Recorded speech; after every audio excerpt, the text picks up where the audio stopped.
Welcome back, guys, to another vlog. This is vlog number 2 of Crime and Punishment. So the first question is, describe Raskolnikov's state of mind after the crime. So Raskolnikov, after he commits the crime, he's sort of trying to he has difficulty differentiating reality from fantasy. He has a very weird imagination. He thinks that the landlady is getting beat by one of the police officers that he met in the police office. I'm sorry. After he commits the murder, Nastasia gives him a note for him to go to the police office. He thinks that they are onto him and that they know he did it. So while he goes to the police station, he's trying to debate. He's debating on whether he should turn himself in or not, because he says if he turns himself in, it would be better, as they already know what he's done. So he starts thinking that they're already onto him. They found evidence, all of that, but it was actually just for the money he owed the landlady. Raskolnikov also feels that everyone's out to get him.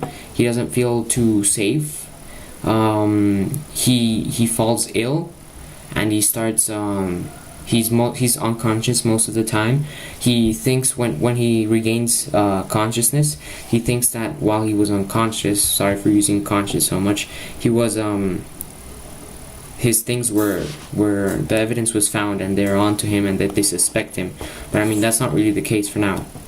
Now, in chapter 6 of part 2, there's a significant paragraph which is about Raskolnikov talking to a random guy as they listen to some music. And so he tries to make conversation with this guy, talking about the music, like talking about how he likes to hear music on the street and stuff like that. Though, I mean, this is very important because at the beginning we saw how Raskolnikov likes to not communicate with anyone. So he's most of the time isolated. He finds talking with people to feel very weird, and he doesn't really like to do it.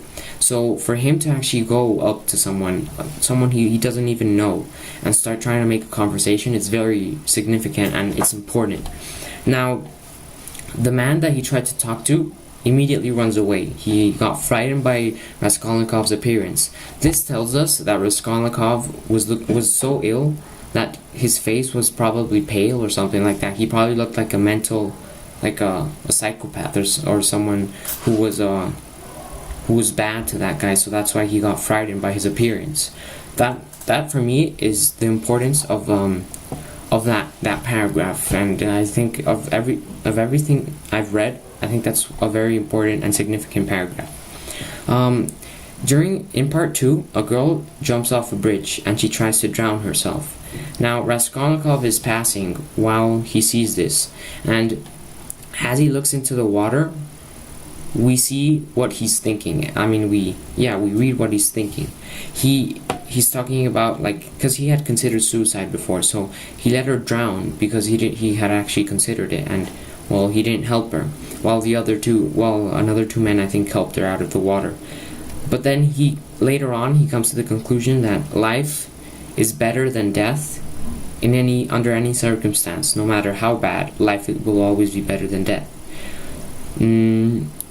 I think that's an explanation of what happened. Because Raskolnikov had considered committing suicide, but he now doesn't want to do that because he said life is better than death. Now the other one, explain Raskolnikov's illness, delirium, and unconsciousness. So after the murder, he feels bad for his actions, so he becomes delirious. And he also becomes ill because I think he put too much stress on himself. He's stressed out about all the evidence. We see how he hides socks, and he takes parts of his jacket, he hides them so that no one will find them. He puts them in holes in his walls, and I think all of that stressed him out, and so he got sick. Now, while he was sick, he was most of the time unconscious, and that would explain why he was unconscious most of the time. Now, he thinks he's pretty paranoid at this moment. He thinks that people are onto him, that everyone's out to get him. They know what he's done, so they're trying to get evidence. So he is a bit paranoid. Plus, Dunia's fiance, Lucian, he comes, and well, that's not very he comes to meet Raskolnikov, and that's not really helpful because Raskolnikov hates Lucian, and the debate they had, well, really shows what's happening.